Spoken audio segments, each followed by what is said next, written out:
কোটা সংস্কার আন্দোলন আজ রাজধানী শাহবাগে এখন বিজিবি অবস্থান নিয়েছে।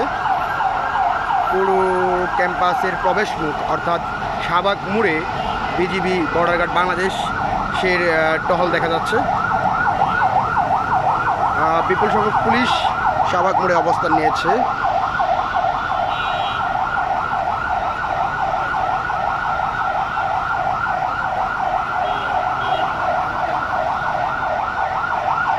একদম ঠিক জাতীয় জাদুঘরের সামনে আওয়ামী লীগ বা যুবলীগের নেতাকর্মীরা অবস্থান করছেন।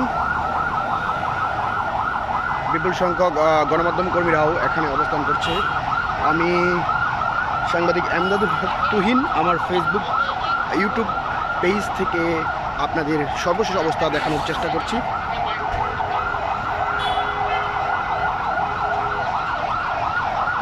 গতকাল রাজধানী ঢাকা সহ সারা দেশে 6 জন নিহত হওয়ার খবর পাওয়া গিয়েছে।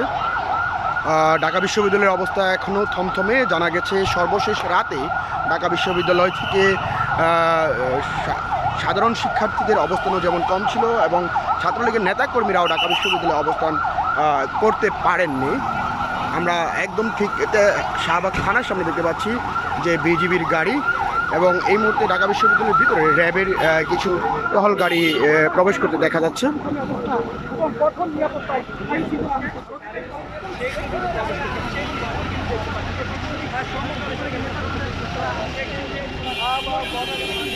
প্রচুর সংখ্যক বর্ডার গার্ড শাহবাগ মোড়ে অবস্থান নিয়েছে।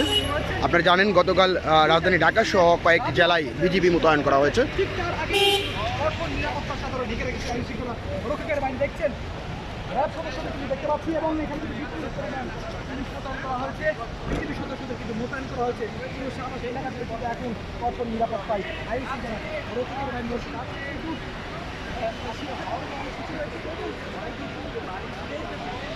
ঢাকা বিশ্ববিদ্যালয়ের সিন্ডিকেট সভা চলছে। আমরা সর্বশেষ খবর পাওয়া পর্যন্ত জানছিলাম যে এখনও সিন্ডিকেট সভা চলছে। বিশ্ববিদ্যালয় পুরোপুরি বন্ধ করে দেওয়া হবে কিনা বা বিশ্ববিদ্যালয়ের শিক্ষা কার্যক্রম আজকের পর থেকে স্থগিত থাকবে কিনা সে বিষয়ে সিদ্ধান্ত হয়নি এখন পর্যন্ত। তারও আগে থেকে আমরা জানি যে গতকাল রাতেই শিক্ষা মন্ত্রণালয় থেকে বিজ্ঞপ্তি দিয়ে জানিয়ে দেওয়া হয়েছে দেশের সকল স্কুল কলেজ বন্ধ ঘোষণা করা হয়েছে।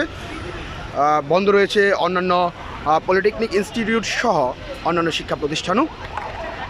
জাতীয় বিশ্ববিদ্যালয়ে অধিভুক্ত সকল কলেজ বন্ধ ঘোষণা করা হয়েছে। রাজধানী ঢাকায় আজ কোটা সংস্কার আন্দোলনকারীদের গায়েবা জানাজা বা কফিন মিছিলের একটি পূর্ব ঘোষণা ছিল। আমরা সর্বশেষ খবর পাওয়া পর্যন্ত তার কোনো তথ্য এখনও জানতে পারিনি। কোটা সংস্কার আন্দোলনকারীদের এখনকার অবস্থানও তেমনভাবে জানা যাচ্ছে না। বিশ্ববিদ্যালয়ে হলগুলোতে গতকাল রাত থেকে ছাত্রলীগের নেতাকর্মীদের উপস্থিতি যেমন কম ছিল, যারা কোটা সংস্কার আন্দোলনে সরাসরি জড়িত ছিলেন তাদের অবস্থানও কিছুটা হলেও কম ছিল।